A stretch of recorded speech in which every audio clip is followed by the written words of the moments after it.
श्रीमद् भागवतम के तीसरे स्कंद के चौथे अध्याय के 26वें श्लोक को देख रहे हैं। इससे पहले वाले श्लोक में आपने सुना था कि विदुर जी ने प्रार्थना किया था कि आप हमें उस परम ज्ञान को बताइए जिससे भगवान की लीला के तत्व का प्रकाशन हो जाए, और जो भगवान ने आपसे कहा था। तो उद्धव जी ने नहीं बताया, यद्यपि सारे कारण बताए थे कि आप विष्णु के भृत्य हैं, और सत्य भी था। क्या वो हाँ, इसमें क्लियर अनक्लियर हो कि वो हाँ लैग हो रहा है, लैग नहीं हो रहा है, वो नेट दे रहा हूँ नहीं तो यहाँ पे ठीक कर रहा है। तो उद्धव जी ने उनको वह ज्ञान नहीं दिया। उनको कहा गया था कि आप भगवान के भृत्य हैं और अपने सेवकों का उद्धार आप करते ही, अन्यथा आप तो कृतार्थ हैं, आपको किसी जगह भ्रमण करने की जरूरत है नहीं। श्लोक देख लीजिए तो समझ में आएगी बात। 25वां श्लोक देखेंगे। विदुरवाच ज्ञानं परं स्वात्मरः प्रकाशं यदाह योगेश्वर ईश्वरस्ते वक्तुं भवान्नोर्हति यद्धि विष्णोर्भृत्या स्वभृत्यार्थ कृतश्चरन्ति। तो कह रहे हैं कि विदुर जी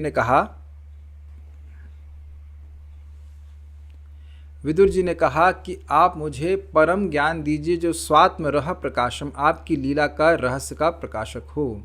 यदाह योगेश्वर ईश्वरस्ते, जिसको आपको कहा था योगेश्वर भगवान श्री कृष्ण ने, जो कि ईश्वर है। वक्तुम भवान नह अर्हति, ये योग्य है कि आप हमसे ये कहें। यत ही, क्योंकि विष्णुर भृत्या, विष्णु के भृत्य, विष्णु के सेवक, स्वभृत्यार्थ कृतश्चरन्ति, अपने भृत्यों के, अपने सेवकों के अर्थ को करने के लिए घूमते, उनके लिए कोई अर्थ, कोई प्रयोजन बाकी नहीं रह गया। वह तो भगवान का प्रेम प्राप्त करके कृतार्थ हो गए हैं।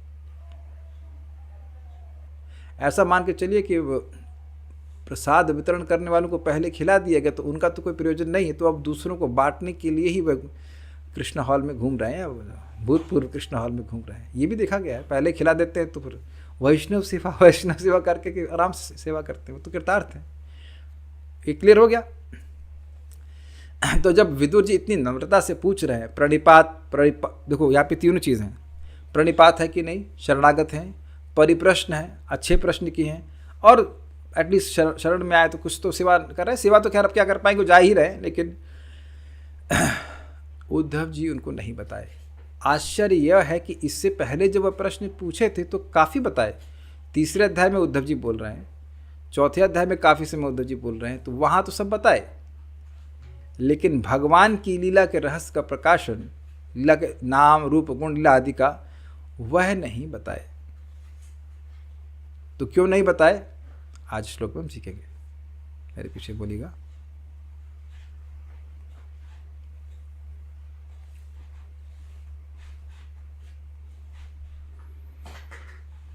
उद्धव उवाच ननु ते तत्त्वसंराध्य ऋषिः कौशारवोऽन्तिके।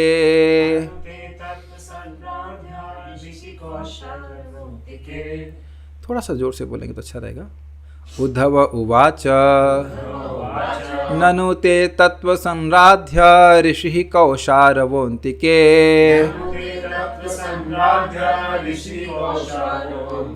साक्षात् भगवतादिष्टो मर्त्यलोकं जिहासता।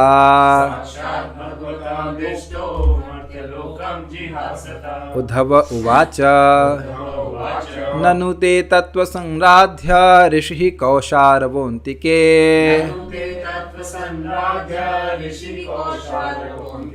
साक्षात् भगवतादिष्टो मर्त्यलोकं जिहासता। उद्धव उवाच ननु ते तत्त्वसंराध्य ऋषिः कौशारवोऽन्तिके। साक्षात् भगवतादिष्टो मर्त्यलोकं जिहासता। उद्धव उवाच ननु ते तत्त्वसंराध्य ऋषिः कौशारवोऽन्तिके। साक्षात् भगवतादिष्टो मर्त्यलोकं जिहासता।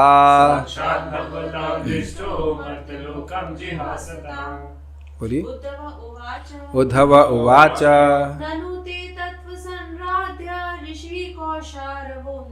ननु ते तत्त्वसंराध्य ऋषिः कौशारवोऽन्तिके। साक्षात् भगवतादिष्टो मर्त्यलोकं जिहासता।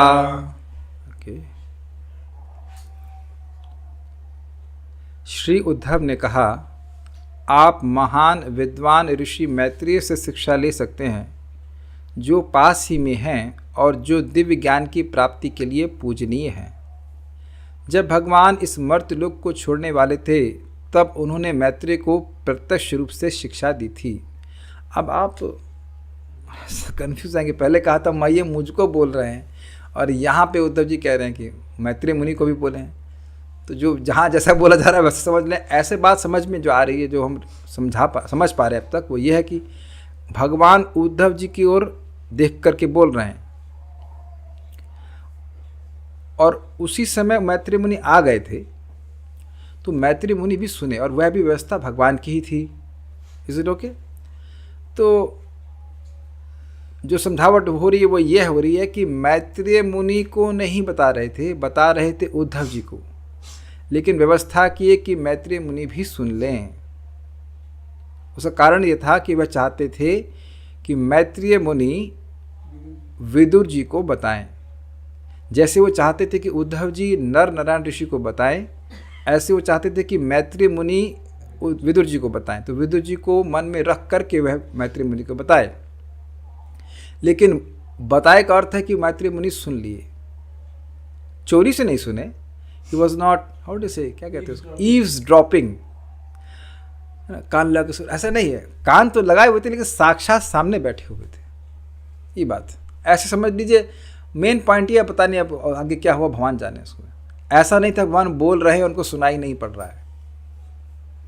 मुख्य श्रोता, ऐसे कह लीजिए, मुख्य श्रोता है उद्धव जी, और साइड में वह भी सुन रहे हैं। जैसे शौनक ऋषि मुख्य श्रोता ऐसे कह सकते हैं, और शौनक बाकी लोग भी सुन रहे हैं।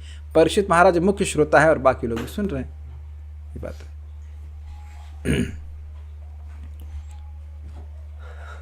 उद्धव जी ने कहा ननु, ननु का मतलब होता है निश्चित ही। ते, आपके द्वारा तत्व संराध्य, तत्व के लिए सम्यक रूप से आराध्य, तत्व संराध्य दिव्य ज्ञान को ग्रहण करने के लिए पूजनीय। गुरु की वंदना करनी होती, केवल गुरु वंदना करने के लिए नहीं। कुछ समझ में आया आपको बात? मैं जानबूझ के बोल रहा हूँ। एक बार हम बिहार गए थे, nothing against Bihar in total, but उस स्थान में गए थे। तो वहाँ कुछ हम लोग को पता नहीं क्यों बुला लिया था। तो हम ब्रह्मचारी आश्रम में थे, हम लोग गए वहाँ पे। तो एक IIT पटना के बाहर के स्थान था, वहाँ कुछ प्राइज़ वितरण हो रहा था बच्चों की पढ़ाई का। तो हम लोग आए, तो हम लोग के चरण धुलाने के लिए वो आगे हमने कहा भाई ये सब तो नहीं हम कर पाएंगे, ये सब नहीं हो पाएगा। जाके बैठ गए हम लोग। फिर वो दे दनादन गाना शुरू कर दिया, गुरु ब्रह्मा गुरु साक्षात देवो महेश्वर, ये सब बना दिया, विष्णु भगवान सब बना दिया हमको। और जब बात आई कि भाई कुछ बोला जाए, तो मैं कुछ भगवान की भक्ति के बारे में बोल रहा था, तो वह उनको पसंद नहीं आया। तो आजकल लोग सोचते हैं गुरु मतलब जो मैथमेटिक्स पढ़ा दे, केमिस्ट्री पढ़ा दे, फिजिक्स पढ़ा दे। लेकिन पहले तो ये समझिए, गुरु का उद्देश्य है शिक्षा देना, और शिक्षा वही शिक्षा है जिसके द्वारा व्यक्ति ये समझे कि जन्म मृत्यु के चक्र से बाहर आए। तो ये मैथमेटिक्स और फिजिक्स केमिस्ट्री पढ़ाने वाला गुरु कोई गुरु है नहीं। और आप यह भी नहीं कह सकते कि ये सारी चीज़ें ज्ञान भी हैं, क्योंकि भगवान ने तो ज्ञान के बाहर कर दिया इसको। ये तो आउट ऑफ सिलेबस है ज्ञान के। तो जिस व्यक्ति का तस्मात् गुरुम प्रपद्येता जिज्ञासु श्रेयस उत्तमम, व्यक्ति को गुरु के पास तब जाना चाहिए जब उसकी जिज्ञासा श्रेय प्राप्ति के लिए है। तो इसलिए कह रहे हैं कि वह निश्चित रूप से मैत्रेय मुनि आपके द्वारा सम्यक रूप से आराध्य हैं, उनकी निश्चित रूप से समझ रहे हैं। मैं निश्चित रूप से आपके द्वारा आराध्य नहीं हूँ, मैं निश्चित रूप से आपके गुरु बनने के योग्य नहीं हूँ। ज्ञान है, लेकिन क्योंकि मैत्री मुनि है इसलिए मैं नहीं दे सकता। बहुत ध्यान से बैलेंस कीजिएगा, नहीं तो कल वाले श्लोक से आप कॉन्ट्रडिक्ट कर जाएंगे। व्यक्ति छोटा भी हो तो भी ज्ञान दे सकता है, लेकिन अगर कोई श्रेष्ठ व्यक्ति है, वही ज्ञान किसी श्रेष्ठ मतलब उम्र में श्रेष्ठ व्यक्ति के पास है, तो अच्छा होगा कि वह ज्ञान दे। Is that clear? कि कल बोला गया था कि बाबे पर कि न्यासी शूद्र के न, कोई भी छोटा भक्त भी है, या छोटा मतलब उम्र में छोटा है, लेकिन ज्ञान है भक्ति का, तो वह दे सकता है। और यहां पे उद्धव जी कह रहे हैं निश्चित ही आपके द्वारा गुरु के रूप में सम्यक रूप से आराध्य कौन है? मैत्रेय मुनि है, मैं नहीं हूं। यदुकुल के बात जो यदुकुल के संबंध में जो बात थी वो तो बता ही दिए थे, लेकिन जब भगवान के आप लीला के और तत्व के बारे में बात सुनना चाहते हैं, जो ने ब्रह्मा जी को ज्ञान दिया था, जो चतुश्लोकी भगवान ने ब्रह्मा जी को दिया था वही मुझको दिया था, तो उसके बारे में आप जानना चाहते हैं, तो उसके लिए मैत्रेय मुनि आराध्य है। ठीक है ना? क्यों? अभी और क्लियर होगा। तो उसके लिए पूजनीय कौन है? कौशारवा, कौशारु पुत्र मैत्रेय, कौशारु मुनि के पुत्र थे मैत्रेय। वह ऋषि यानी महर्षि हैं। मतलब समझिए, इस तत्व ज्ञान के लिए जो आपने पूछा, ज्ञानम परम स्वात्मरह प्रकाशम यदाह योगेश्वर ईश्वरस्ते, जो आपने कहा कि योगेश्वर ईश्वर ने जो मुझे बताया ज्ञान, वह आप मुझे बताएं। तो इसके लिए जिस ज्ञान की संबंध में आपने प्रश्न किया, इसके लिए निश्चित ही मैत्रेय मुनि आपके द्वारा सम्यक रूप से आराध्य है। इस तत्व के लिए वह आराध्य है। मतलब उनके पास चाहिए, उनको गुरु के रूप में स्वीकार कीजिए और उनसे जिज्ञासा कीजिए, उनसे पूछिए। वैसे गुरु की आराधना कैसे होती है? 3 गिफ्ट से, प्रणिपात, परिप्रश्न और सेवा। ये बात है। अब गुरु जी की आरती करते, चलो अच्छी बात है, लेकिन गुरु जी बोल क्या रहे हैं वह सुन ही नहीं रहा है, तो क्या आराधना हुई? परम पूज्य राधा गोविंद महाराज बता रहे थे कि एक सन्यासी थे, वो इस्कॉन दिल्ली में प्रवचन कर रहे थे। तो उनका शिष्य गया मार्केट में, एक अजगर जैसी माला लेके आया बहुत मोटी माला। अब गुरु जी के पास है, गुरु जी का सारा प्रवचन समाप्त। तो अब गुरु जी डांट रहे उसको, तू कहाँ गया था? कहता महाराज आपकी सेवा के लिए गया था। तो क्या सेवा किया? वो माला लेके आया आपके लिए। तो कहे कि भाई मैं यहाँ कथा कर रहा हूँ, तू सुन ही नहीं रहा है, और ये माला कर रहा है, ये सेवा लेकर रहा है, ये क्या सेवा है? तो कभी कभी लोग समझ नहीं पाते हैं कि सेवा का उद्देश्य है, आराधना का उद्देश्य है कि उस व्यक्ति को संतुष्ट किया जाए। Is it okay? तो यहाँ पे सम्यक रूप से आराधना गुरु की यही होती है, प्रणिपात होने नम्र भावना में उनको अप्रोच करे, परिप्रश्न अच्छे प्रश्न करे, और भगवान के संबंध प्रश्न करे, और सेवा की बात करे, जिससे वो सुखी हो वह करे। जरूरी नहीं कि सेवा का मतलब केवल भोजन देना ही नहीं होता है, जिससे उनको सुख मिले। ठीक है? तो वो कौशारव ऋषि, यानी ये निश्चित रूप से यही पास में ही है, और वही आपके द्वारा आराध्य, मैं नहीं हूं। मर्त्यलोकम, मर्त्यलोक को जिहासता छोड़ते हुए, अर्थात छोड़ने की इच्छा से, भगवतः भगवान श्री कृष्ण द्वारा, मे अंतिके मेरे निकट, साक्षात अदिष्ट प्रत्यक्ष आपको उपदेश करने के लिए उपदेशित हुए हैं। समझ में?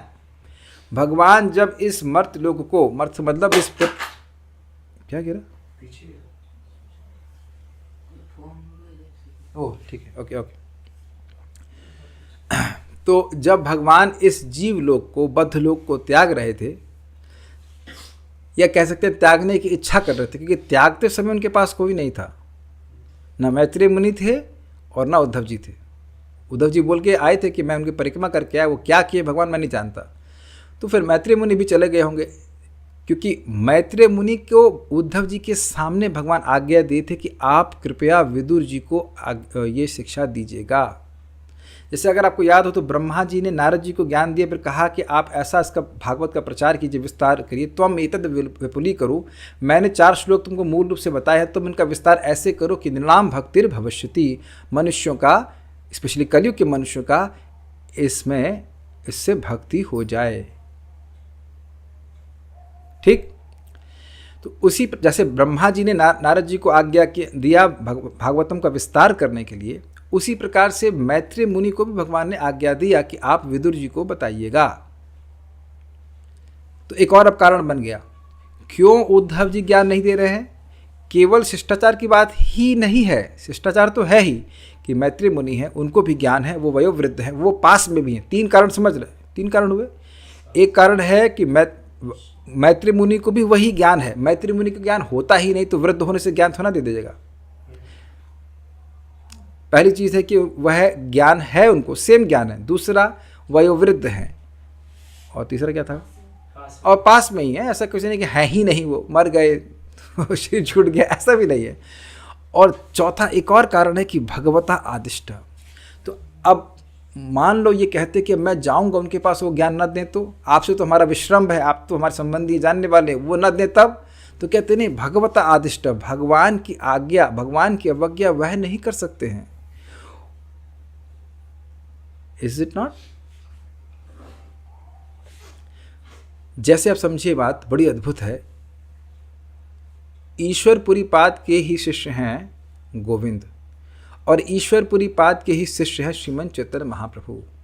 लेकिन ईश्वरपुरी पाद ने गोविंद को कहा कि आप मेरे जाने के बाद, मतलब मेरे शरीर छोड़ने के बाद, श्रीमन चैतन्य महाप्रभु के पर्सनल सेवक बनना। अब ये बात गड़बड़ है। गड़बड़ इन द सेंस कि शिष्टाचार की दृष्टि से एक व्यक्ति अपने गॉड ब्रदर को, अपना गुरु भाई को व्यक्तिगत सेवक नहीं बना सकता है। लेकिन दोनों के लिए शिक्षा थी, शिक्षा नहीं, सारी आज्ञा थी। ईश्वरपुरी पाद की आज्ञा थी कि यह चैतन्य महाप्रभु की सेवा करें, और चैतन्य महाप्रभु के लिए भी आज्ञा हो गई ना कि वह इसको सेवक के रूप में स्वीकार करें। समझ आ गया? तो अब उद्धव जी के सामने आज्ञा भगवान दिए, तो अगर उद्धव जी, मैत्री मुनि को, तो अगर उद्धव जी ज्ञान देते तो भगवान की अवज्ञा होती कि नहीं? और मैत्री मुनि ज्ञान नहीं देते तो अवज्ञा होती। और विदुर जी को भी भगवान की आज्ञा मानते हुए मैत्री मुनि से ही सीखना चाहिए। समझ में आ गया इस कारण से क्यों नहीं दिया? सब बैलेंस करना है। ऐसा नहीं था कि केवल उम्र में छोटे हैं तो ज्ञान नहीं दिए, क्योंकि ज्ञान दिए थे, उनको कृष्ण कथा बताए थे। अग्रीड? सब बैलेंस कर लिया। बहुत सूक्ष्म बातें हैं, ठीक है।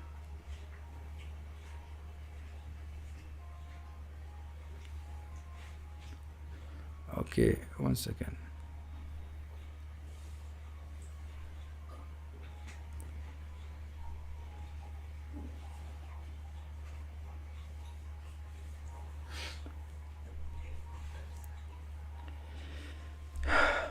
सूक्ष्म बात नहीं समझ आई। क्या सूक्ष्म बात नहीं समझ में आई? भगवान की अवज्ञा कैसे हो जाती? फिर समझिए, भगवान ने मैत्री मुनि को आज्ञा दी कि आप विदुर जी को बताना, वहाँ तो सब जानने वाले हैं। तो अब अगर विदुर जी को उद्धव जी बता देते तो भगवान की अवज्ञा होती कि नहीं? अगर ऐसे कहें कि माँ भगवान ऐसे बोलते नहीं, लेकिन बोलते, आपको बोला था बोलने के लिए आपको नहीं बोलने के लिए बोला था ना, आपको कहा था कि नर नारायण ऋषि को बताओ, यहाँ क्लास क्यों देने लगे? वैसे देखा जाए तो मंदिर में भी जब क्लास देने के लिए बोला जाता है तब बोलते हैं ना। कोई भक्त बोला आप मंदिर में क्लास क्यों नहीं देना? हमने कहा क्योंकि देने के लिए नहीं बोल रहे हैं, अभी जब बोलेंगे तो हम देंगे, अभी जब बोल ही नहीं रहे तो क्या वहाँ जा करके माइक पकड़ ले? नॉट। मंदिर में भी हम लोग जब कीर्तन करते थे तो बोला जाता था ना कि भाई आप कीर्तन करिए। इससे सिंपल शिष्टाचार है। तो नहीं करना से भी अच्छा नहीं माना जाएगा। अभी श्रेष्ठ भक्त हैं, बोल रहे हैं तो करते हैं। कई बार भक्त लोग इस बात को बोलते हैं प्रवचन में कि भाई हम योग्य नहीं हैं, लेकिन हमें मंदिर के प्रबंधन ने कहा है कि हम प्रवचन करें तो हम प्रवचन कर रहे हैं, नहीं कहा तो नहीं करेंगे। जो समझ रहे हैं, यहाँ घर का माइक है, हमारा घर का मंदिर तो हम बोल रहे हैं कोई दिक्कत नहीं। प्रभुपाद चाहते हैं कि प्रवचार हो, आप हमारी प्रयास कर रहे हैं इस तरह से। पर point is very simple. Uddhav ji बोलते तो भगवान की इच्छा के अनुसार नहीं होता, और मैत्री मुनि नहीं देते तो भगवान की अवज्ञा होती। इसलिए मैत्री मुनि देंगे ही, और उद्धव जी का, मैत्री मुनि का देना भगवान की आज्ञा का पालन होता, और उद्धव जी का नहीं देना भगवान की आज्ञा का पालन होता। लेकिन ये पॉइंट नहीं है कि उद्धव जी केवल उम्र कम था इसलिए नहीं दे रहे। Is it okay? ठीक है। श्लोक बहुत छोटा सा लगता है, लेकिन बात बहुत अद्भुत है इसमें। उद्धव वाचा, उद्धव जी ने कहा, ननु ते तत्व संराध्य, निश्चित रूप से ते आपके द्वारा, तत्व संराध्य, तत्व के लिए सम्यक रूप से आराध्य कौन है? ऋषि कौशार्व, कौशारु के पुत्र ऋषि मैत्रेय हैं। अंत के अलग अलग तरह से रखा गया है। एक है अंतिके, मतलब ये निकट में ही है, कहीं दूर नहीं है। ऐसा नहीं कि आपको वैसे मान लो बहुत जिज्ञासा है और मैं नहीं दूंगा तो आपको बहुत ढूंढना पड़ेगा। ये भी अंतिके को इससे जोड़ा गया है। अंतिके को कौशारव मुनि से इस प्रकार से जोड़ा गया है कि मैत्री मुनि बहुत पास में ही, वहाँ चले जाइए बता देंगे। जैसे अगर हम उदाहरण दें, कभी कहीं दूध नहीं मिलता है, हमारे यहाँ 2 दुकानें दूध की, तो यहाँ नहीं मिलता तो पास में दूसरी दुकान है, वहाँ से ले लेंगे। ऐसा होता है ना कि यहाँ नहीं मिला तो वहाँ से ले लेंगे। अब मान लो यहाँ नहीं मिला, हमको ज़रूरत है और भाई 10 किलोमीटर दूर जाना हो तो दिक्कत हो जाएगी ना। आप मेरी बात समझ रहे हैं? अगर 2 स्रोत आसपास हैं तो यहाँ नहीं मिला तो कहीं आगे जाके मिल जाएगा, तो आपका उत्साह नहीं टूटता है। देखिए, समझने का प्रयास कीजिए, बहुत महत्वपूर्ण है विदुर जी के लिए सुनना। विदुर जी अत्यंत आतुर हैं भगवान के लिए सुनने के लिए। और प्लीज सीन में जाइए, उद्धव जी जा रहे हैं, अब उनको भगवान के बारे में बताने के लिए कोई नहीं बचा। Can you see the anxiety? मान लो कोई व्यक्ति मर रहा हो, पानी मांग रहा हो, तो उसे पानी देने वाला कोई ना हो, जो एकमात्र उनको पानी देने वाला वो चला जाए। आवाज़ चली गई। Is it for everyone? आवाज़ आ रही सब लोगों को? आ रही है, ठीक है। मेरे गले से तो आवाज़ निकल रही है।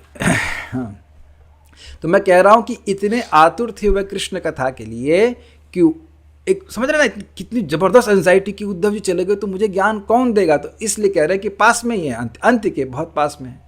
और दूसरा क्या है, एक अंत्य का अर्थ कि मेरे सामने, मेरे समीप ही साक्षात भगवत आदिष्ट, साक्षात भगवान के द्वारा आज्ञा प्राप्त हुए हैं।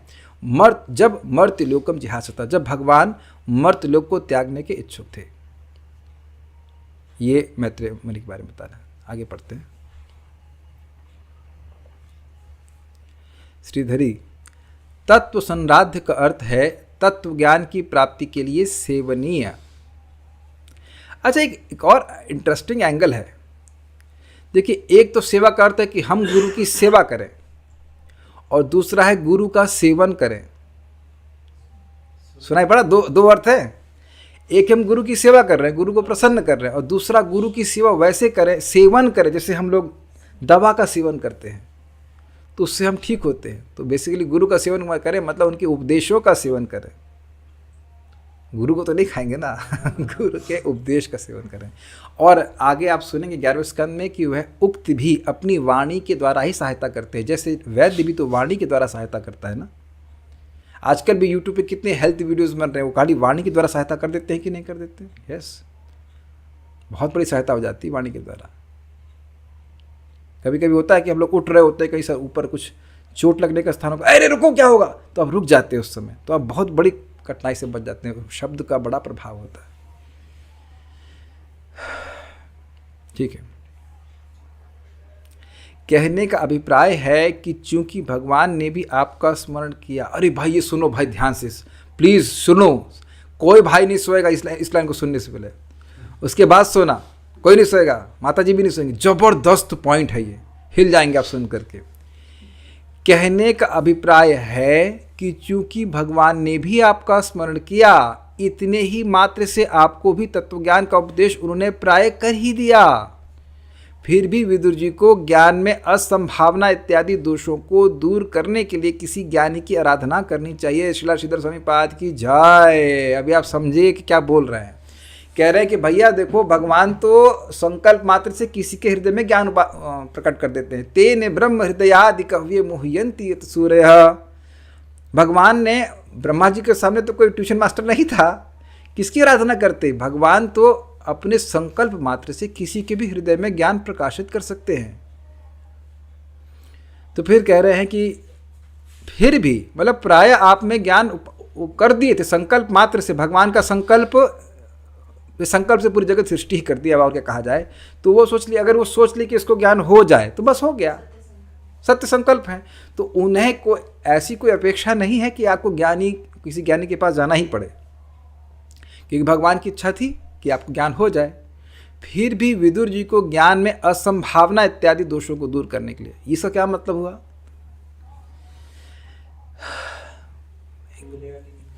मतलब हो सकता है वो जो ज्ञान, भाई भगवान ने ज्ञान मैत्री मुनि को साक्षात दिया, तो हो सकता है कि ज्ञान में कुछ त्रुटि हो, जो मैं समझ पा रहा हूँ इस बात को, तो इसलिए गुरु से कंफर्म कर लेना चाहिए। जैसे मैं एग्जाम्पल दे रहा हूँ, श्री सनातन गोस्वामी जी, वह चैतन्य महाप्रभु से पूछें के आमी केने आमाय जारा तापत्रय, मैं कौन हूँ, भक्ति वृक्ष फर्स्ट चैप्टर, और मुझे दुख क्यों सता रहे हैं। तो सनातन गोस्वामी को महाप्रभु कहते हैं कि भाई आप पूरी तरह सेल्फ रियलाइज्ड हो और 3 प्रकार के ताप आपको में एग्जिस्ट ही नहीं करते हैं, फिर भी साधु का स्वभाव होता है कि वह बार बार पूछता है।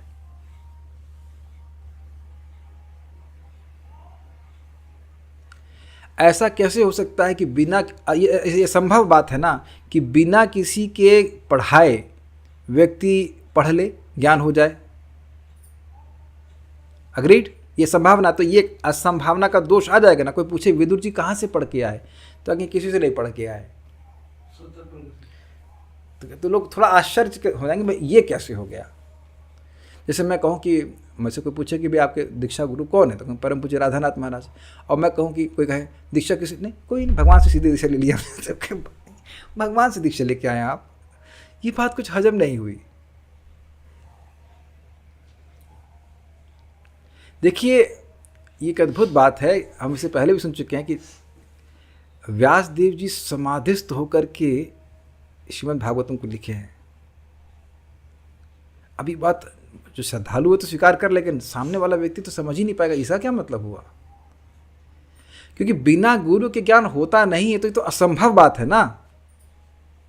तो ऐसा कैसे हो जाएगा कि बस केवल हृदय में ज्ञान प्रकाशित हो जाएगा बिना किसी गुरु के। भगवान के पास ही संभव है, लेकिन भगवान प्रोसीजर यही बना है कि गुरु से व्यक्ति को ज्ञान स्वीकार करना पड़ता है। तो एक असंभावना हो के दोष लग जाता कि विदुर जी को पता नहीं ठीक से ज्ञान है कि नहीं। क्या आप किसी ऐसे व्यक्ति से सुनते हो जो परंपरा में ना बताए? अरे ये क्या ये आप बताइए, क्या आप मेरी कोई ऐसी बात स्वीकार करेंगे जो मैं आचार्यों से विरुद्ध जाके बताऊं कि मेरा ये अंडरस्टैंडिंग है, मुझे भगवान ने रिवील किया है। तो ये थोड़ा अजीब सा लगे ना कि ये ज्ञान, कोई नई बात बोलूं मैं और वो कहीं ना प्रभुपाद बोल रहे हैं ना आचार्य बोल रहे हैं, तो कहेंगे ये क्या बोल रहे हैं भाई, ये तो असंभव बात सी लग रही है कि सीधे आपको भगवान ज्ञान प्रकाशित कर रहे हैं। अच्छा, वो ज्ञान और किसी आचार्य को प्रकाशित नहीं किया, केवल आप ही नए आचार्य बन गए प्रकाशित करने के लिए। अग्रीड, तो ये बात नहीं स्वीकार्य होगी। तो इसलिए कहे कि आप मैत्री मुनि के पास जाइए। उसके लिए आपको मैत्री महर्षि की ही सेवा करनी चाहिए, मेरी नहीं। ननु शब्द से निश्चित ही आपको मैत्री मुनि की सेवा करनी चाहिए, मेरी नहीं, क्योंकि मेरे सामने ही भगवान ने आपको उस ज्ञान को प्रदान करने के लिए उनको आदेश दिया था। समझ में आ गया? मुझको भगवान नहीं बोले कि तुम ज्ञान दो, उनको बोले ज्ञान देने के लिए। आप लोग इस बात को थोड़ा समझिए, आप लोग शायद ना समझ पाएँ। कभी आप लोग इस्कॉन में, बुफे की बात नहीं कर रहा हूँ, बिठा करके भक्त लोग बैठे हुए हो और आप सर्विंग किए हैं प्रसाद। कुछ लोग ने मेरे अंडर में अगर कभी सेवा किया हो तो बोला था तुम पोहा ही बांटोगे, सब प्रसाद है, क्या है, तुमको इतना चम्मच देना है, नहीं देना से अधिक। मुझे अच्छे से समझ रहे हैं आप लोग, करे होंगे लादनी शक्ति माता जी, आप तो करी हैं, इज नॉट। तो माता जी ये जूस ही बांटेंगी, तो कहें कि भाई हम अगर पोहा बांट देंगे तो क्या नुकसान है? नहीं, आज्ञा मिली है कि आप पोहा ही बांटेंगी, आप जो है जूस ही बांटेंगे। आप समझ में आ गया?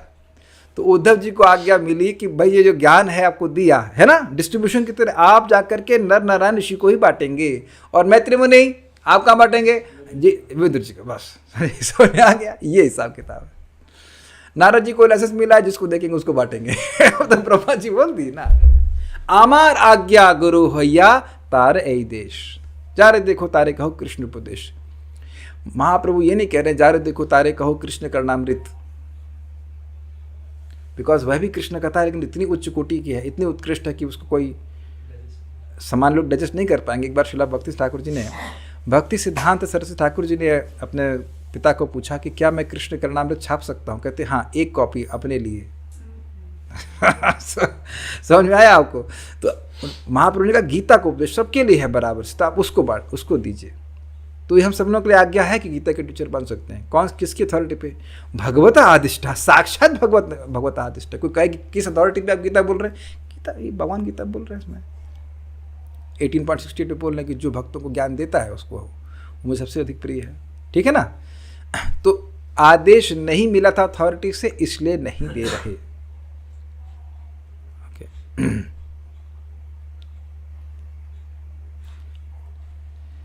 सारार्थ दर्शनी, अपने मन ही मन यह सोचते हुए कि मैं अपने अग्रज तथा मेरे द्वारा आदरणीय विदुर जी को अपना शिष्य कैसे बना सकता हूँ, ये उद्धव जी की नम्रता है। अतः उद्धव कहते हैं, हे महाभाग, मैंने भगवान के मुख से जो सुना है, जैसा कि मैंने बताया भी है, वह यह है कि भगवान के प्रिय समस्त यदुगुण देह त्यागे बिना ही अपने अपने धाम में स्थित हैं। तो ये बात उद्धव जी ने बताई थी, इज इट नॉट?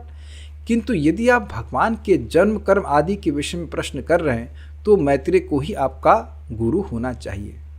समझा गया? ये टॉपिक हम बता दिए, वो टॉपिक के लिए आप उनके पास चाहिए। अग्रीड? ठीक है। ननु अर्थात निश्चय ही तत्व अर्थात भगवान के स्वरूप के संबंध में जिज्ञासा से स्ववृत्त्यार्थकृत अर्थात लोक को भक्त बनाने का कार्य कर रहे मैत्री ऋषि को गुरु के रूप में सम्राध्य अर्थात पूजा जाना चाहिए, ना कि मुझे, क्योंकि ममांत के अर्थात मेरे समक्ष उन्हें इसके उपदेश हेतु साक्षात भगवत आदिष्ट अर्थात भगवान द्वारा प्रत्यक्ष रूप से आदेश दिया गया था। अब ये बड़ा सुंदर बात है। अब आप श्लोक क्रमांक 25 को देखेंगे तो कहेंगे कि वक्तुम भवानोर्हत यद्धि विष्णुर भृत्यासु भृत्यार्थ कृतश्चरन्ति, निश्चित ही आपको ये योग्य है कि आप मुझे बोलें। क्यों बोलें? क्योंकि भगवान विष्णु के भक्त अपने भक्तों के अर्थ के करने के लिए घूमते रहते हैं। तो उन्होंने कहा, यहाँ पे उद्धव जी कह रहे हैं कि ये जो आपने बोला बिल्कुल सही है, लेकिन इसकी आज्ञा मुझे नहीं मिली है, इसकी आज्ञा मैत्रेय मुनि को मिली है कि अपने भृत्यों के अर्थ के लिए, अपने सेवकों के अर्थ को पूरा करने के लिए वह घूमते हैं। बिल्कुल सही बोला आपने, सिद्धांत बिल्कुल सही है, लेकिन इसकी आज्ञा मुझको नहीं प्राप्त है, इसकी आज्ञा मैत्रेय को मुनि बोले। आप मेरे भृत्य नहीं हैं। जब मैत्रेय मुनि से भगवान ने कहा कि आप विदुर जी को बताइए, तो मैत्रेय मुनि बहुत उम्र के हैं। मैत्रेय मुनि किसके मित्र हैं? मैत्रेय मुनि किसके मित्र हैं? व्यासदेव जी के। तो व्यासदेव जी क्या हैं? विदुर जी के पिताजी हैं, तो चाचा हो गए एक तरह से। तो चाचा से ज्ञान स्वीकार कर सकते हैं। वो उद्धव जी चाचा जी को ज्ञान कैसे दे सकते हैं, लेकिन विदुर जी चाचा जी से ज्ञान ले सकते हैं। अग्रीड? समझ आ गया ना? काफी इंटरेस्टिंग है, दोनों जगह चाचा का संबंध बन रहा है। कुछ समझ रहा है ना बात? तो उन्होंने मुझे नहीं कहा। यद्यपि देखिए, भगवान ने उद्धव जी को कहा कि आप नर नारायण ऋषि को जाके बता के आइए, भगवान को जाके बता के आइए, भगवान के अवतार को बताइए, लेकिन यहाँ वो आज्ञा नहीं दी है। तो मुख्य बात है भगवान की आज्ञा।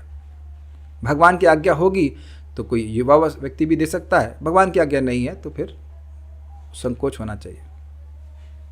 देखिए, भगवान ने स्वयं ही एक गोपाल नाम के बच्चे को कहा तुम गोपाल गुरु हो, तो वो कोई कठिनाई नहीं है कि बोल सकता है, लेकिन आज्ञा प्राप्त होनी चाहिए। ठीक है?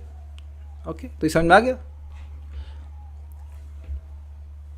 अच्छा, निश्चित है, निश्चित का संबंध है कि उद्धव जी ने अपने आंखों के सामने ही भगवान को देखा कि वे आदेश मैत्रेय मुनि को दे रहे हैं, कि मेरे सामने भगवान साक्षात भगवत आदिष्टा।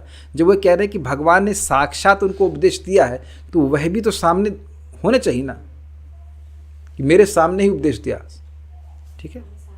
हाँ, मेरे सामने ही उन्हें उपदेश दिया। ठीक है? तात्पर्य एक इंटरेस्टिंग बात है कि जब साक्षात बोल दिया जाता है तो कन्फ्यूजन का कोई स्कोप नहीं होता है कि बोले कि नहीं बोले, कि हमने ऐसा सुना है कि बोले या शायद बोले या वो बोले या ये बोले, ऐसा कुछ भी नहीं है। ऐसा ही बोले कि विदुर जी को आज्ञा, विदुर जी को आप ज्ञान देना। तात्पर्य एक बात यहाँ देख रहे हैं, इससे पहले हम आगे जाए, कि जब भगवान किसी को ज्ञान दे रहे हैं तो वो आगे भी सोच लेते हैं कि इस ज्ञान को कौन कौन प्राप्त करेगा। Think about this again.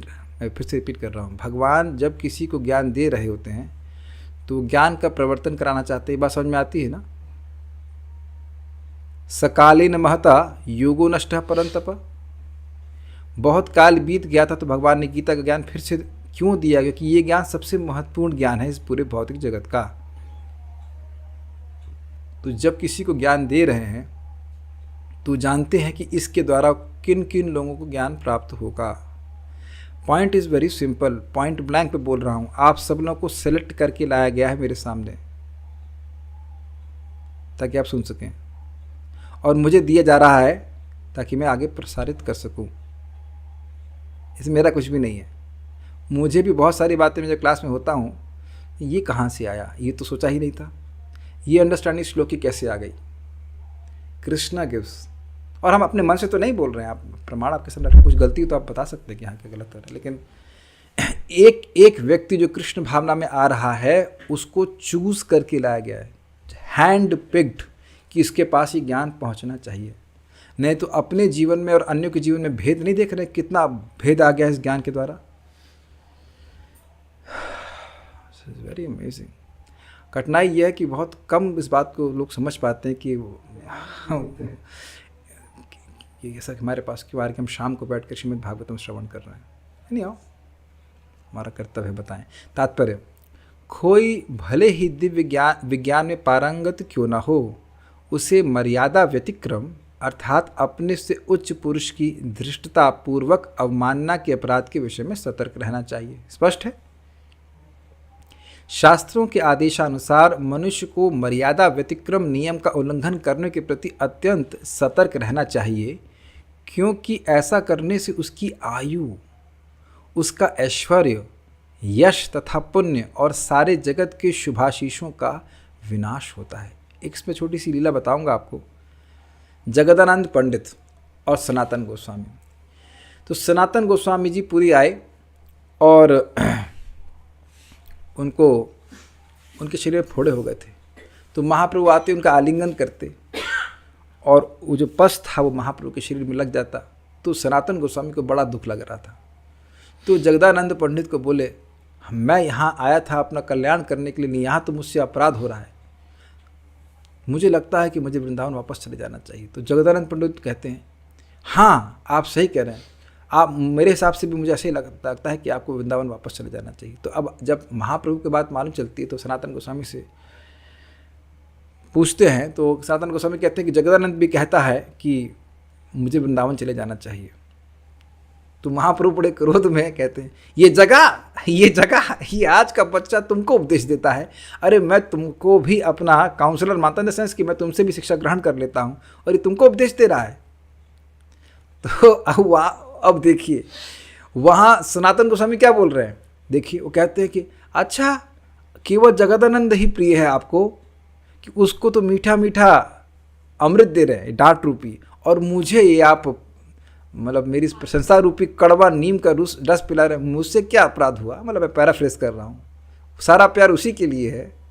This is amazing, this is bewildering Chaitanya Charitamrita. लेकिन महाप्रभु ने कहा मर्यादा पालन यही साधुर भूषण, मर्यादा का पालन करना एक साधु का भूषण है। सुंदर लगते हैं साधु, मर्यादा समझते हैं ना, हर एक चीज में लाइन कहते हैं, ड्राइंग द लाइन, इसके मर्यादा का उल्लंघन नहीं करना चाहिए। मर्यादा पालन यही साधुर भूषण। दिव्य ज्ञान में पारंगत होने के लिए आध्यात्मिक विज्ञान की तकनीकों के प्रति जानकारी होना आवश्यक है। दिव्य ज्ञान की इन सारी बारीकियों से भली भांति परिचित होने के कारण उद्धव ने विदुर को सलाह दी कि दिव्य ज्ञान प्राप्त करने के लिए वे मैत्री ऋषि के पास जाएं। विदुर उद्धव को अपना गुरु मानना चाहते थे, किंतु उद्धव ने यह पद स्वीकार नहीं किया, क्योंकि विदुर उद्धव के पिता जितनी उम्र के थे, अतएव उद्धव उन्हें शिष्य रूप में स्वीकार नहीं कर सकते थे, विशेष रूप से जब मैत्रेय पास में ही उपस्थित थे। देखिए एक इम्पॉर्टेंट बात आ जाती है जहाँ पे हम बोल दे रहे हैं कि अगर हमारे दीक्षा गुरु मतलब वर्तमान हैं जगत में, तब कोई व्यक्ति को अधिकार नहीं होता है कि वह स्वयं दीक्षा दे। लेकिन अगर दीक्षा गुरु स्वयं कहते हैं कि आप दीक्षा दीजिए, तब व्यक्ति दीक्षा दे सकता है। एक पॉइंट आ जा रहा है, मैं एटिकेट का पॉइंट बता रहा हूँ, समझ रहे बात। जैसे परम पूज्य जय अद्वैत महाराज हैं अभी भी, लेकिन उनके शिष्य वो दीक्षा नहीं देते, लेकिन उन्हें आज्ञा दी तो परम पूज्य कदम कानन महाराज बहुत सारे लोगों को दीक्षा दी। एक एग्जाम्पल दे रहा हूँ मैं, लाइक दैट, ठीक है ना। ये नहीं कि मतलब योग्य हो गया तो बस अब like that.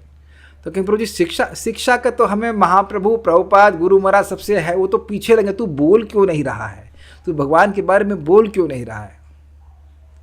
Is it not? And that should also be done in the mood off service. वह भी व्यक्ति को सेवा के भावना में होना चाहिए, क्योंकि कि ये जितने भी जीव हमारे सामने हैं, जीव से मतलब मनुष्य हमारा कर्तव्य है कि इनकी हम सेवा करें। Think about this, you are nursing them. कुछ समझ पा रहे हैं? हर व्यक्ति को भवरोग सताया हुआ है, तो हम अपना भी उद्धार कर रहे हैं, अपने शुद्धिकरण के लिए कर रहे हैं कृष्ण कथा का प्रचार, और दूसरे लोग को भी कृष्ण का स्मरण हो, उससे उनकी नर्सिंग होती है। नर्सिंग समझ रहे ना? डॉक्टर ने बोल दिया कि तुम भागवत ये दवा दो, तो जाकर नर्स ही तो दवा वो इंजेक्शन लगाती है, हर बार डॉक्टर तो नहीं आता है, तो वो उनके अनुगत्य में ही तो कार्य कर रही है ना। I think this is very clear.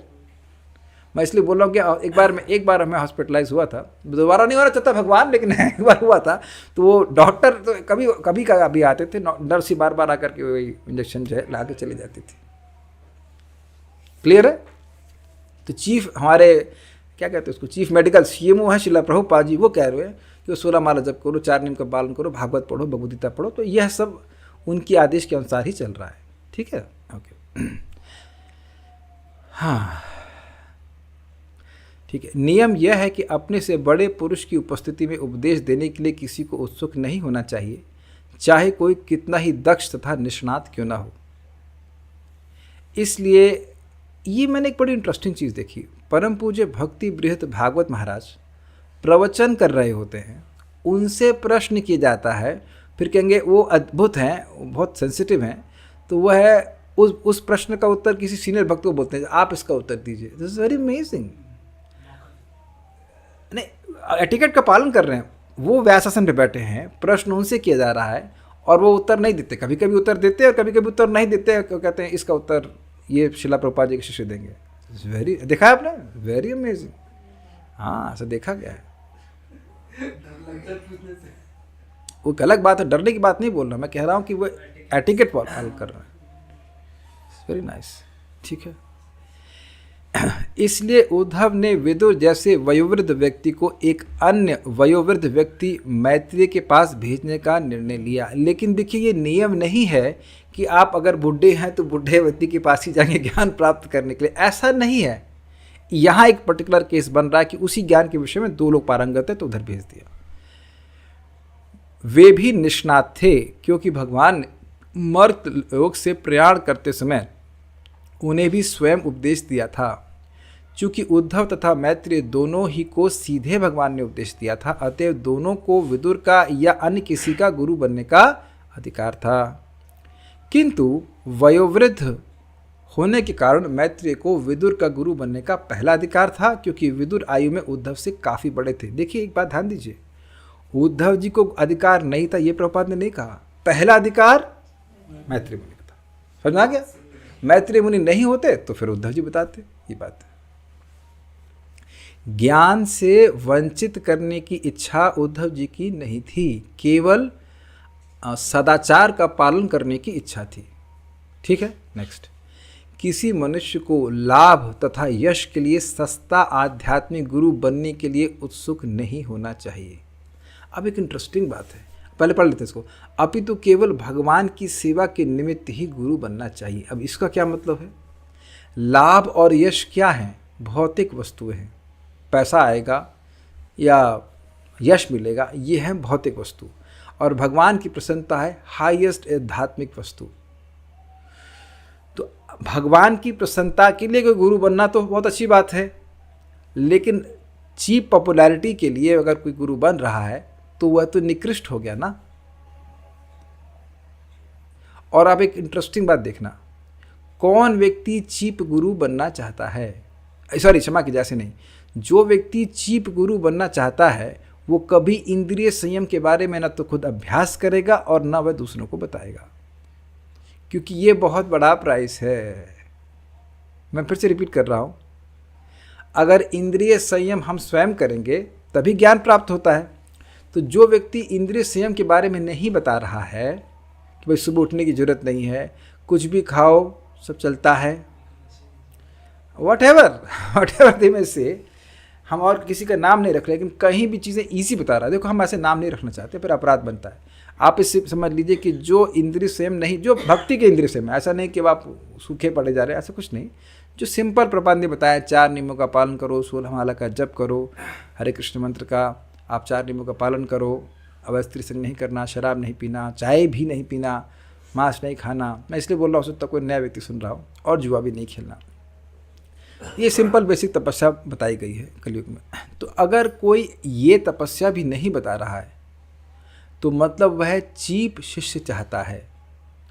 Cheap शिष्य जो पूर्ण प्राइस नहीं देना चाहते, बहुत महंगा है, कुछ डिस्काउंट कीजिए, कहो बहुत महंगा, बहुत महंगा है, एक नियम तो छोड़ दीजिए इसमें, समथिंग लाइक दैट। तो उनका कोई उद्देश्य नहीं कि आध्यात्मिक प्रगति हो, ठीक है ना। देखिए, कोई शिष्य संघर्ष कर रहा है, एक अलग बात है, कम से कम प्रयास कर रहा है, लेकिन अब कोई छोड़ ही दिया है उसको कि हमें करना ही नहीं है, तब तो फिर उसको he wants to take Krishna consciousness cheaply. और आप देखेंगे प्रभुपाद बार बार इसी बात पे हैमर कर रहे हैं, सेंस ग्रेटिफिकेशन, लोग को इंद्रिय तृप्ति को कम करो, इंद्रिय तृप्ति को 0 पे ले आओ, एटलीस्ट नहीं, मतलब ये स्टैंडर्ड है, धीरे धीरे कम करते चले जाइए। इसलिए इस्कॉन के फॉलोअर्स हमेशा कम ही रहेंगे। और उसका कारण क्या है? प्रभुपाद जी ने कहा हम चंद्रमा बनाना चाहते हैं, क्योंकि एक चंद्रमा सभी को प्रकाश देता है और सारे तारे मिल करके भी एक व्यक्ति को प्रकाश नहीं दे पाते। इट्स वेरी इंटरेस्टिंग ना। तो कभी आपको लगे कि भाई ये सब इतने नियम क्यों है, सुबह उठो, ये करो, जप करो, रोज जप करो, अरे कभी चीट डे भी होना चाहिए, है ना, इत्यादि इत्यादि, वो सब क्यों? चंद्रमा बनना है। और आप देखेंगे कि चंद्रमा जैसा कूलिंग तेज आ जाता है। अगर भगवान की भक्ति के बारे में बताएंगे तो वह व्यक्ति आपको यही कहेगा, प्रभु जी या माता जी आप अगर नहीं आए होते हमारे जीवन में तो हम जलते ही रहते, है ना। देख रहे हैं चंद्रमा, क्या बताइए आज तक कभी हमारी जो जलन है किसी तारे ने दूर करी है? नहीं। चंद्रमा का प्रकाश शीतलता लाता है। तो जो शीतलता एक व्यक्ति के जीवन में मिला रहा है वैसे वो किसी के भी जीवन में ला सकता है भगवान के ज्ञान के द्वारा, या ला सकती है। This movement is to make moons, millions of moons, but not even 1 star. We are not 5 star devotees 5 star devotee 3 star नहीं, स्टार बनना ही नहीं है, चंद्रमा बनना है। एक भक्त ने, 2 लोगों ने बोला, साधना भक्ति माता जी के पति, वो बड़ा सुंदर अप्रिसिएशन की, भाई अन्य जगह कुछ लोग प्रचारक होते हैं, इस्कॉन में तो हर आदमी प्रचारक है। हमने कहा हाँ प्रचारक होगा ना, क्योंकि इस्कॉन में शिक्षा दी ही जा रही कि हर बच्चे को समझ में आ जाए और उसको परिवर्तन महसूस हो रहा है, इसलिए प्रचार कर रहा है। बड़ा अच्छी बात बोले वो, कहते हैं तो हर व्यक्ति प्रचारक है यहाँ पे। हमने कहा हाँ होगा ही ना, क्योंकि शिक्षा इस प्रकार से दी जा रही है। और दूसरा एक और व्यक्ति बोले कि हाँ आप, मतलब हमारे यहाँ पे मतलब कुछ लोग बहुत बड़े चढ़े रहते हैं, लेकिन इस्कॉन में सबका उत्थान होता है, सब भक्ति करते हैं, सब लोग भगवान के बारे में जानने लगते हैं। और यही प्रभुपाद जी का उद्देश्य भी, प्रभुपाद लेक्चर में कहते हैं, हम चाहते हैं कि कूली भी एक गुरु बन जाए, रिक्शा वाला भी गुरु बन जाए। That is Prabhupada intention. और इसी प्रकार से सरल भाषा में ज्ञान को प्रकाशित करना है। तो समझ में आ गया होगा कि सस्ता आध्यात्मिक गुरु बनने की कोई मतलब जरूरत नहीं है, ठीक है। भगवान कभी भी, ये एक्चुअली मैं एक भक्त को बता रहा था कि वो प्रचार करते थे, 200 लोगों को झुंड लेकर के आ गए, कभी 250 लोग लेके आ गए। हमने कहा बचा कौन उनमें से? एक भी नहीं बचा। तो मतलब क्या हुआ? उनको कई साल के बाद समझ में आया कि भाई 2-4 लोगों को भी आप कल्टीवेट कीजिए, बहुत अच्छी बात है। मैं ये नहीं कह रहा कि आप 200 को प्रचार मत कीजिए, लेकिन उनमें से कुछ लोग हैं जो सीरियस रहेंगे, उनको आप प्रीचिंग कीजिए। उनका ध्यान रखना। एक व्यक्ति को भी कितने सारे डाउट्स होते हैं कृष्ण भावना में, सहायता करनी होती है ना। यस, देखिए एक बात समझ लीजिए, कृष्णा कॉन्शियसनेस का उद्देश्य है that the devotees should take to the process of going back to Godhead. वस्तुतः हमारे प्रचार का उद्देश्य ये होना चाहिए कि व्यक्ति ठान ले कि मुझे भगवान के धाम वापस जाना है। नॉट, क्या कहते हैं, इट्स नॉट अ विशी वॉशी प्रोसेस। अच्छा थोड़ा समय और यहाँ थोड़ा सा ये कॉम्प्रोमाइज़, थोड़ा सा वो कॉम्प्रोमाइज़। बहुत अच्छी तरह से महाराज ने समझाया था कि भाई इंद्रिय विषय हमको दबा लें अलग बात है, लेकिन हम दबेंगे नहीं। मतलब हम सरेंडर नहीं बोलेंगे, वो हम पर मतलब दबा दे हमको इस युद्ध में, एक अलग बात है। लेकिन ये नहीं कि हम हार मान के बैठ जाएं। Very nice statements, very nice statements. बहुत बहुत गंभीर है। तो ये शिक्षा ट्रेनिंग दी जानी पड़ती है। अब इसमें बड़ा इंटरेस्टिंग, उस भक्त को मैंने बोला तुम प्रचार क्यों नहीं करते हो? कहते प्रभु वो एक्सपेक्ट करने लगते कि हम परफेक्ट हैं। तो हमने कहा तो तुमको मेहनत करनी पड़ेगी ना परफेक्ट बनने के लिए, तुम उस मेहनत से क्यों बचना चाहते हो? अगर वो मेहनत करोगे तो तुम परफेक्ट बन भी जाओगे। अग्रीड। एक बात ध्यान रखिएगा कि हम में से कोई परफेक्ट है नहीं, हम लोग का शरीर भी हमेशा सही नहीं रहता है। मैं भी साधना कर रहा हूँ, आप लोग भी कर रहे हैं, क्या सब हर दिन एक जैसा तो होता नहीं है। तो ये उम्मीद नहीं करना चाहिए कि हर व्यक्ति हर दिन एकदम परफेक्ट कर लेगा, that will be wrong. Even from me, आप मुझसे उम्मीद नहीं कर सकते मैं हर दिन एकदम बढ़िया से माला कर पाऊंगा। आप लोग कर लेते हैं हर दिन बढ़िया से, नहीं भाई आप जैसे वैसे मैं भी हूँ, कोई अलग तो हो नहीं, इज इट नॉट। लेकिन परफेक्शन हमारा ये है कि हम लोग एटलीस्ट परफेक्शन के लिए प्रयास तो कर रहे हैं ना। आप लोग देख ही रहे हैं ना, इस प्रकार से है। हम तो मैं कभी लिखा हूँ कि शुभ कृष्णदास निष्ठ, शुभ कृष्णदास रुचि के स्तर पर, शुभ कृष्णदास भगवत प्रेम, ऐसा तो कुछ है नहीं। जब होगा तो अपने आप ही होने लग जाएगा। अभी हम भी संघर्ष कर रहे हैं, मजा आ रहा संघर्ष करने में, क्या दिक्कत, संघर्ष में भी आनंद है। लेकिन पॉइंट इज़ वेरी सिंपल कि इस जब आप दूसरों को बताने के लिए कुछ भी आचरण कर रहे हैं तो आपका तो परफेक्शन बढ़ रहा है ना, कि नहीं बढ़ रहा है? अकेले बैठे हुए समय मस्ती मार रहे हैं, सुट्टा पी रहे हैं, क्या फर्क पड़ रहा है? Is it not? इसमें एग्जाम्पल दे रहा हूँ, हमारे जूम में एक भक्त दबा के सो रहे थे बिल्कुल बढ़िया से, तो मैं स्पॉटलाइट पे डाल दिया तो एकदम से सकपका गया कि अरे सब लोग देख रहे हैं कि हम कैसे जब कर रहे हैं। समझ में आ गया ना कि जब आप प्रचार कर रहे हैं तो कितना आचरण अच्छा रखना पड़ता है। And that is very powerful. Your words, what is that? Your actions speak so loud, I can't hear your words. आपका बर्ताव इतना तेज बोल रहा है कि आपके शब्द हमको सुनाई नहीं पड़ रहे हैं। It's very simple. भगवान कभी भी मर्यादा व्यतिक्रम की दृष्टता को सहन नहीं करते। जैसे कि भी हमने एक और जगह देखा था, भगवान ने इस लीला का सहारा लिया था कि यदु कुमार जाकर के ब्राह्मणों का मजाक कर दिए, याद आ रहा ना? और 2 या 3 लोगों ने मजाक किया और पूरे यदुकुल का नाश हो गया। This is so powerful. मनुष्य को चाहिए कि अपने निजी लाभ तथा यश के लिए वयोवृद्ध गुरुओं को प्राप्त सम्मान में ऊपर चढ़ी ना करे। एक इंटरेस्टिंग बात है, इसको एक और एंगल समझिए। जैसे मैं यह कहूँ कि भाई प्रभुपाद जी ये कह रहे हैं लेकिन ये वो ऐसा इतना सही नहीं है, मैं आपको बता रहा हूँ अर्थ, बस हो गया, खत्म कहानी। यानी कि मैं अपना यश और फैलाना चाहता हूं कि मैं प्रभुपाद जी से श्रेष्ठ हूं। समझ आया बात? This is wrong. आपने देखा होगा कि जब मुझे बात समझ में नहीं आती है तो मैं क्या कहता हूं, भाई हमको नहीं समझ में आ रहा है कि प्रभुपाद जी यहाँ पे क्या कह रहे हैं, हमको तो ये समझ में आ रहा है, हमको नहीं समझ आ रहा प्रभुपाद जी बात क्यों कह रहे हैं। एक अपने सीनियर भक्त को पूछा, प्रभुपाद यहाँ पे ऐसा कह रहे हैं तो क्या अर्थ है? तो बोले तो तुम प्रभुपाद से पूछो ना, हमसे क्यों पूछ रहे? उनको भी क्लियर नहीं हुआ तो कहते हमसे क्यों पूछ रहे हो? Quite interesting. तो वो बात आप उससे छोड़ दीजिए ना कि हमें प्रभुपाद की बात समझ में नहीं आ रही है। ये तो नहीं कह सकते हम ये कि कैसे कहीं गलत है, अपना नया एक्सप्लेनेशन देने चालू कर दें। Make sense? Be very careful about this things, क्योंकि भगवान कहीं दूर नहीं है, हमारे हृदय में बैठे और देख रहे कि हम क्या बोल रहे हैं, और उनका प्रसन्नता सब सर्वोपरि है। अग्री जी। छद्म गुरु के लिए ढिठाई करना आध्यात्मिक साक्षात्कार में प्रगति के लिए अत्यंत घातक है। प्रचार करना बहुत लाभकारी है, लेकिन ढिठाई का मतलब होता है बीइंग ऑडेशियस, मतलब कि मैं बहुत श्रेष्ठ हूँ, ऐसा करके बोलना, ये सब गलत है। बहुत सिंपल है। आप पूरी भागवत में बार बार देखेंगे कि भक्तों ने वही रिपीट किया जो पूर्ववर्ती आचार्यों ने बोला है। यही बात ब्रह्मा जी ने बताई। याद है आपको? सुखदेव गोस्वामी ने परीक्षित महाराज को कहा ये जो आपने प्रश्न की ना, यही जो है ब्रह्मा जी ने नारद जी को बताया। इसी प्रकार से उत्तर दिया जाता है, seeking the reference of previous acharyas. Okay. एक भक्त पूछ रहे हैं, seniority is always in terms of age और is it in terms of spiritual advancement? जो ने प्रश्न किया है, बड़ी प्रसन्नता हो रही कि आप आए अच्छे प्रश्न कर रहे हैं। एज से सुपीरियरिटी होती ही नहीं है आध्यात्मिकता में। यहां आपने ध्यान नहीं दिया, दोनों लोग एक प्रकार से ज्ञान को धारण किए थे, उसमें फिर एज की बात आ गई, इसलिए उन्हें बोला। ऐसे तो हम लोग की एज कितनी है? आपकी एज कितनी है? गलत बोला, अनादि काल से तो हम लोग पढ़े हुए हैं ना, सब लोग की उम्र बराबर ही है, क्योंकि इन माइनस इन्फिनिटी चल रहा है सबका, तो कहाँ अकल आई हमारी।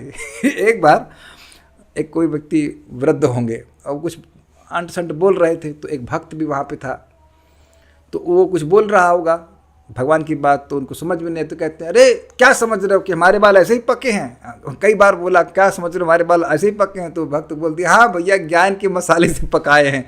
और बड़ा गुस्सा हो गया, मारपीट की नौबत आ गई। पर मुझे राधा नाथ महाराज इस बात को बोले, there are many fools, there are many old fools roaming around. Maharaj ऐसे शब्द इस्तेमाल नहीं करते, मैंने लेक्चर में सुना है, there are many old fools roaming around. बहुत सारे मूर्ख बुढ़े अगर कहा जाए घूम रहे हैं और उल्टा ही ज्ञान देंगे। आपको याद है ना भरतपुर का बुढ़ा, हम कई बार बोल चुके हैं, वो वृद्ध ही थे और बोले क्या करता है ये किसी आदमी ने लिखी है गीता, तुम लोग को भ्रमित क्यों कर रहे हो। तो क्या वृद्ध होने से ज्ञान हो जाता है? आप लोग वृद्ध होने से अरबी बोलना सीख जाते हैं? क्या केवल टाइम पास होने से ज्ञान होता है? नहीं। अगर आपको याद हो नेटवर्क इंस्ट्रक्शन में, इंद्रिय संयम जो व्यक्ति करेगा उतना ही व्यक्ति के ज्ञान प्रकाशित होगा। It has nothing to do with age so to speak. लेकिन यहाँ दोनों ही लोगों को बराबर ज्ञान था, इसलिए ऐसा बोला गया, शिष्टाचार का पालन किया जा रहा है। ठीक है। सुबोधिनी बड़ी इंटरेस्टिंग है, देखिए तत्व का उपदेश तो भगवान ने किया है, केवल आचार्यवान पुरुष वेद यह पुरुष ज्ञान पा सकता है, वह पुरुष ज्ञान पा सकता है जिसने गुरु किया। ये शास्त्र का वचन है। अतः इस शास्त्र आज्ञा का पालन करने के लिए किसी गुरु की सेवा करनी योग्य है। आपने तत्व का उपदेश मांगा मुझसे, ठीक है ना, उस तत्व को बताइए। तो कह रहे हैं मैं क्या बताऊं, तत्व का उपदेश तो भगवान ने किया है और उस तत्व को जानने के लिए गुरु के पास जाना चाहिए। ये बात सत्य है। इसलिए भगवान ने आज्ञा की है कि मैत्रेय की ही तुम्हें तत्व ज्ञानार्थ सेवा करनी चाहिए, क्योंकि वह ऋषि हैं। भक्त तो मैं भी हूं, भगवत भक्त वो भी हैं, लेकिन कह रहे हैं कि वो ऋषि भी हैं। आया था ना शब्द यहाँ पे ऋषि, कौशारबो ऋषि, तो ऋषि लोग ज्ञान देते हैं ना। तो एक और इनकी विशेषता बता रहे हैं कि भाई ऋषि भी हैं तो वह ज्ञान दें आपको। भगवदीय होते हुए भी उनमें ऋषित्व होने की विशेषता दिखाते हैं। भगवान के भक्त हैं ही, तो भगवान का भक्त तो गुरु होता ही है, प्लस वह अब ऋषि भी हैं। यह शंका भी नहीं करनी चाहिए कि वह मुझे नहीं बताएगा, बताएंगे होना चाहिए, क्योंकि भगवान ने उन्हें आदेश दिया है, इसलिए अवश्य तुम्हें कहेंगे। आप ऐसा मत सोचना कि आप चले जाओगे और मैत्री मुनि के पास जाऊंगा, कहेंगे मैं नहीं बताता। ये बहुत खतरनाक बात है, आप हल्के मत लीजिए इसको, हल्के मत लीजिए। उद्धव जी चले जाएंगे तो कहाँ मालूम चलेंगे, इनको जीपीएस से ट्रैक करेंगे कहाँ पहुंचे उद्धव जी, पीछे पीछे भागेंगे, नॉट पॉसिबल। अग्रीड। वैसे एक बात हम लोग छोड़ दे रहे हैं, अंतिके तो बोल रहे हैं लेकिन है कहाँ अंतिके। बात हो रही वृंदावन में और उद्धव जी और विदुर जी की, और विदुर जी जाकर के सुने मैत्रेय मुनि से कहा हरिद्वार में। इट्स नॉट सो नियर, मुझे हरिद्वार जाने में 6 बार सोचना पड़ता है जबकि ट्रेन से जाना होता है। दिस इज इंटरेस्टिंग ना, लेकिन फिर भी पास में ही है। पास में ही है। तो कह रहे हैं कि सोचिए आप यहाँ प्रश्न करें, पास में एक ऋषि हरिद्वार में, वहाँ जाकर के आप उत्तर पूछ लेना। मैं कहूँ यहाँ लोही बाजार में जाके पूछ लेना तब भी कोई नहीं जाएगा ना। तो आप बताइए कि वहाँ जाते विदुर जी के हरिद्वार जाते, हरिद्वार में आप बताइए, हरिद्वार में एक भक्त, अभी हरिद्वार में एक भक्त थे, कहे वैद्य जी का एड्रेस बताओ, तो मैंने बता दिया। क्या यह एड्रेस बताना विदुर जी के लिए संभव था? कौन बताता उनको कि मैत्रेय मुनि कहाँ है? और मान लो मिल भी जाते, चलो ठीक है, प्रसिद्ध बात है, प्रसिद्ध व्यक्ति मिल जाते, तो आप वो कह देते ना हम नहीं बता रहे, तो थोड़ी दिक्कत हो जाती ना। ऑब्वियसली उसके बाद फिर बद्रिका आश्रम जाते, लेकिन उसमें कितना परेशानी हो जाती। वो कातर है, जैसे मान लो कोई व्यक्ति बहुत भूखा हो तो कितना वो परेशान हो जाता है। मैं अपनी बात कर रहा हूँ, मुझसे भूख नहीं सहन होती है, भूख लगना चालू हो तो प्रसाद लाओ प्रसाद लाओ प्रसाद लाओ, कोई नहीं बगल वाले घर में जाके ले लीजिए, उधर जाके ले लीजिए, नहीं ऐसे नहीं होता। Is it not so? इसलिए कह रहे नहीं, वो बताएंगे ही आपको, क्योंकि भगवान ने आपको उनका उपदेश दिया है। डर लगता है ना कि वहाँ जाए और मिले ही ना कुछ।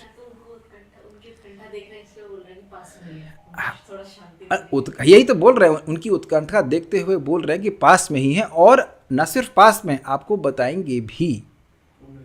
यस। देखिए ये कोई 5 मिनट का प्रवचन नहीं होगा। अब आप देखिएगा उनकी कथा कितनी लंबी चलती, 3रा स्कंद और 4था स्कंद भी तक जा रहा है, तो बैठ के आराम से बताएंगे। ये कहने का आशय है, भगा नहीं देंगे आपको। इसलिए कहा है कि साक्षात भगवत आदिष्ट, साक्षात भगवान ने ऐसा आदेश दिया है, वह भी ऐसे समय में दिया, और ऐसा दिया जो ना कोई प्रश्न करने का रहे और ना संदेह रहे। This is brilliant. वह कहते हैं मर्त्य लोकम जिहासता, भगवान इस मर्त्य लोक को छोड़ रहे थे। तो अब इस तत्व के बारे में भगवान ऐसा बोले हैं कि और कोई प्रश्न करना बाकी न रहे, अर्थात जो तत्व यानी कि भगवान की लीला के प्रकाशन के संबंध में जो आपने ज्ञान पूछा है, उस संबंध में भगवान ने ऐसा वर्णन मैत्रेय मुनि को किया है कि मैत्रेय मुनि के मन में कोई प्रश्न रहे ही नहीं, या उस विषय में कोई प्रश्न बाकी न रहे। यानी कि उस विषय में आप कोई भी प्रश्न करोगे तो मैत्रेय मुनि उसका उत्तर दे देंगे। अगर कोई विषय आपको एकदम क्लियर हो तो आप ऐसा कभी कभी बोल देते हैं कि आप इस संबंध में कोई भी प्रश्न कर लीजिए, हम उत्तर दे देंगे। समझ में आई बात? ये कभी कभी व्यक्ति अपने टीचर के लिए बोलता है, भाई इतने समर्थ टीचर हैं कि उस विषय में आप जो भी प्रश्न करेंगे वो पूरा उत्तर दे देंगे। तो भगवान क्या कह रहे हैं? भगवान अपने तत्व को जानते हैं, तत्व का उपदेश भगवान दे सकते हैं। तो भगवान जा रहे हैं, अब तो अगले ब्रह्मा जी के दिन में ही आएंगे। तो जाते समय ऐसा तत्व का उपदेश दिए हैं कि उसमें ना तो कोई प्रश्न रहे और ना संदेह रहे। मैत्रेय मुनि को पूछते और उन्हें संदेह रहता तो कहते अब किससे पूछेंगे? कुछ समझ में आ रहा है कि नहीं आ रहा है? बड़ा जबरदस्त टीका है। मर्त्य लोकम जिहासतः, भगवान इस धराधाम को छोड़ रहे हैं तो उस तत्व के संबंध में ऐसा बोले हैं कि कोई डाउट ही मैत्रेय मुनि के मन में न रहे। और आगे भी कोई व्यक्ति पूछेगा तो एकदम क्लियर कर देंगे। आप विदुर जी के प्रश्न देखना, इतने अद्भुत प्रश्न है ना, बहुत टफ प्रश्न है कि जीव को बंधन क्यों लग जाता है। अभी आगे आएगा, आप उसको खोल नहीं रहे हैं, सारे चीज़ों को एकदम क्लियर कर देंगे। हाँ, प्रश्न ये प्रश्न कर रहे हैं कि भाई प्रश्न ही किया है, विदुर जी ने उत्तर भी दिया है कि नहीं मैत्रेय मुनि ने दिया है, घबराई मत, दिया गया है। तो ये समझ रहे हैं मर्त्य लोकम जिहासता शब्द की व्याख्या कितनी सुंदर है। वह कहते हैं कि मर्त्य लोकम जिहासता, जिस समय मर्त्य लोक को छोड़ने की इच्छा भगवान को हुई उस समय वे आज्ञा दिए। मर्त्य लोक छोड़ते हुए नहीं कि भैया वैकुंठ के विमान आ गया, बैठ गए और उसके बाद बोल रहे जल्दी जल्दी, ना ना ना। जैसे कि ट्रेन हम लोग बैठ जाते हैं तो अंत में कुछ बोलते हैं बाय बाय, ऐसे टाटा, ऐसा नहीं बोले हैं।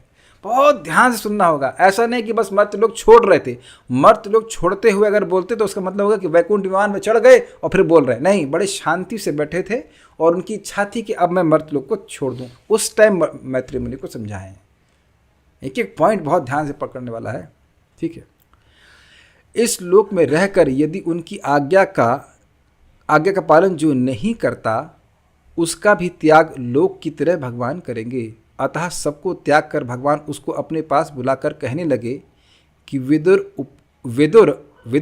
उपदेष्टव्यः, विदुर को उपदेश देना, अतः वह सर्वथा उपदेश देगा। ये थोड़ा समझिए, बड़ा इंटरेस्टिंग है। भगवान इस भौतिक जगत को त्याग रहे थे, तो जो उनकी आज्ञा नहीं पालन करेगा उन सबको छोड़ दिया। जगत में यही लोग हैं ना, जगत में वही लोग रहे ना जो भगवान की आज्ञा को पालन नहीं करते। तो कहने का अर्थ ये है कि अगर मैत्रेय मुनि भगवान की आज्ञा का पालन नहीं करते तो भगवान को त्याग देते। अरे तुम एक आशा प्रस्तुत कर रहे हैं कि वह भगवान से दूर हो जाते। तो ऐसा कैसे हो सकता है कि भगवान की आज्ञा का वो पालन ना करें? बहुत अच्छा आशा है ना सर। तो उन्हें भगवान ने विदुर को, उद्धव जी को, क्षमा कीजिएगा, मैत्रेय मुनि को कहा कि विदुर को आपको उपदेश देना ही चाहिए। ठीक है, भगवान की आज्ञा तुम्हें और मुझे दोनों को माननी चाहिए, इसलिए वहाँ जाओ जहाँ मैत्रेय है। समझाया?